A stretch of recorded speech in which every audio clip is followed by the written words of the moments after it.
Sen hardan bilirsən vəfasızam mən.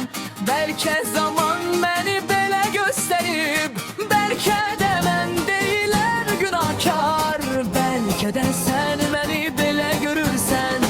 Sen dedin vefasız, bakmadın içime. Bir dəfə tutmadın titreyen elini. Bir dəfə ruhumla danışdın mı hiç? Olsa sətili görüp gettin sadece.